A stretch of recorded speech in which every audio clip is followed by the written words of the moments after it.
ብልጽግና ህዝብን ያዳምጣል፣ ችግርን ይፈታል። በብልጽግና ፓርቲ የሚመራው የመደመር መንግስት የጉባብ ስራቶች የመደመር መንግስት ትሩፋቶች በሚል መሪ ቃል ህዝባዊ ውይይት መድረኮችን እያካሄደ ይገኛል። በተከታታይ 2 ሳምንታት በመዲናችን አዲስ አበባ በ11ዱም ክፍለ ከተሞችና በሁሉም የክልል ዋና ዋና ከተሞች የውይይት መድረኮች ከፍ ያለ የህዝብ ተሳትፎ የታየባቸው ሆነው ተካሂደዋል። መድረኮቹ እስካሁን በፓርቲና መንግስት የበላይና ከፍተኛ አመራር አወያይነት በ24 ከተሞች ተከናውነዋል። በቀጣይም ወደ ተለያዩ ከተሞችና ገጠር አካባቢዎች የሚወርድ ሲሆን መላው ህዝባችን የውይይት መድረኩ አካል ሆኖ ይሳተፋል።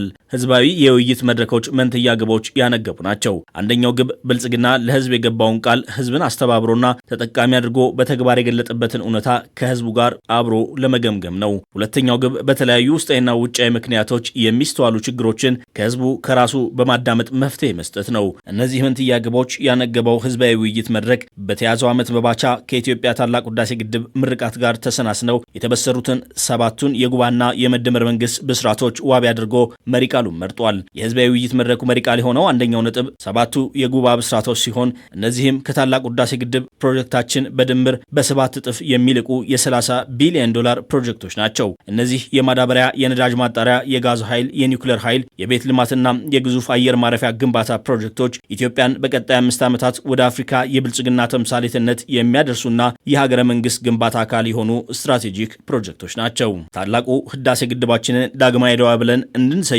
እንዳስቻለን ሁሉ እነዚህ ፕሮጀክቶች ደግሞ ሳልሳይ አድዋ ተብለው የመሰየም ዕድል ያላቸው ትላልቅ ሀገራዊና አህጉራዊ ፕሮጀክቶች ናቸው። ፕሮጀክቶቹ ከ5 ዓመት በኋላ ሙሉ በሙሉ ሲጠናቀቁ ከኢኮኖሚያዊ ነጻነት፣ ከስራ ዕድል ፈጠራና ሀብት ፈጠራ ጋር የተያዙ ትላልቅ ዝላዮችን እንደሚፈጥሩ ይጠበቃል።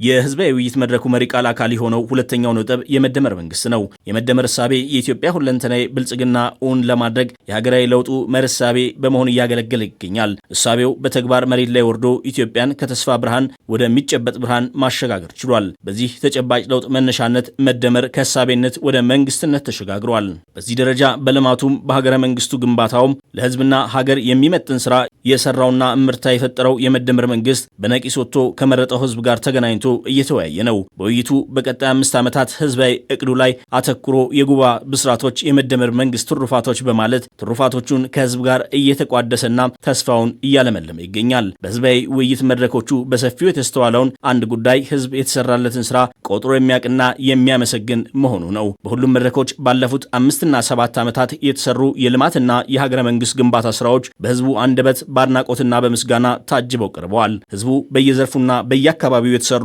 አያሌ ስራዎች እንዲሁም በቀጣይ 5 ዓመታት የሚሰሩ መደበኛና ታላላቅ ፕሮጀክቶች የላቀ ተስፋ እንደፈጠሩለት አሳይቷል። በህዝባዊ ውይይቱ ባለፉት 5 ዓመታት በሁሉም ዘርፎች ማለትም በፖለቲካ፣ በኢኮኖሚ፣ በማህበራዊና በዓለም አቀፍ ዘርፎች አያሌ ድሎችና እምርታዎች መመዝገባቸውን አንስቷል። በፖለቲካ ረገድ የፖለቲካ ምህዳሩን ከማስፋትና ከማዘመን ጋር በተያያዙ ስራዎች ተሰርተው በሀገራችን የትብብርና የፉክክር ሚዛን የጠበቀ ፖለቲካ ለመገንባት ከፍተኛ አስተዋጽኦ አበርክተዋል። በዚህም 275 የተፎካካሪ ፖለቲካ ፓርቲዎች አመራር ከዚህም 7ቱ በሚኒስትርና ሚኒስትር ዴኤታ ደረጃ በተለያዩ የመንግስት ኃላፊነቶች ይዘው እየመሩ ይገኛሉ። በኢኮኖሚው ረገድ በብዝሃ ዘርፍና በብዝሃ ተዋናያን የሀገር በቀል ኢኮኖሚ ሪፎርም በመመራት በምርትና ምርታማነት ከፍተኛ ምርት አመጥቷል። በግብርና በተለይም በስንዴ፣ በቡናና በሌማት ትሩፋት፣ በአምራች ኢንዱስትሪ፣ በማዕድን እንዲሁም በቱሪዝም የመጡ ለውጦች የነበሩ ስርዓት ስብራቶችን የጠገኑ ብቻ ሳይሆኑ ሽግግር የፈጠሩ ሆነው ተመዝግበዋል። በማህበራዊ ረገድ ሰው ተኮር ፖሊሲዎች ተተግብረው ህዝባዊ ክብርን እስከ መጎናጸፍ የደረሱ አያሌ ስራዎች ተሰርተዋል። ኢትዮጵያ ከተረጂነት ሙሉ በሙሉ ከማላቀቅ እስከ ማህበራዊ ዋስትናን የሚያረጋግጡ የትምህርትና የጤና ተጨባጭ ለውጦች ተፈጥረዋል። በዓለም አቀፍ ግንኙነት ረገድ ብሔራዊ ጥቅምን መሰረት ያደረገ ከአይን አፋርነት የተላቀቀና ጥበብና ድፍረት በተሞላው አካሄድ የተፈጥሮ ሀብቶቻችንን ጨምሮ ታሪካዊው የባህር በር ጥያቄያችን ዓለም በፍትሃዊነት የደገፈው አጀንዳ ማድረግ ተችሏል። ዜጋ ተኮር የሆነ ቅድሚያ ለጎረቤት የሚሰጥ ቀጠናዊ ትስስርን የሚፈጥርና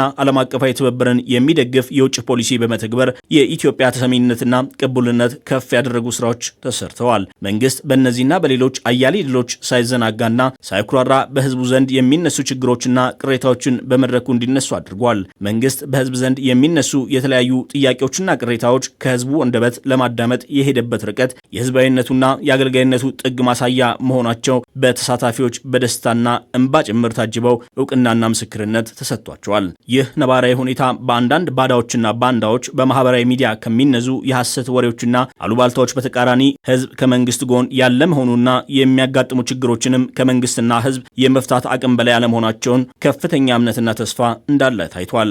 የመንግስት ህዝባዊነትና ህዝብን የማዳመጥ ተግባር በተከታታይ ዓመታት የተስተዋለ ቢሆንም በዚህ ጊዜ እየተካሄደ ያለው ህዝባዊ ውይይት ላይ የተለየ ትርጉም ተገኝቶበታል። ይህ የተለየ ትርጉም በዚህ ዓመት ነጻ፣ ፍትሐዊና ታማኒ አሳታፊ ሆኖ ለሚካሄደው ሀገራዊ ምርጫና የዲሞክራሲ ስርዓት ግንባታ እንዲሁም ለቀጣይ 5 የብልጽግና የመሪነት ዓመታት ያለው ህዝባዊ ድጋፍና ዝግጁነት ነው።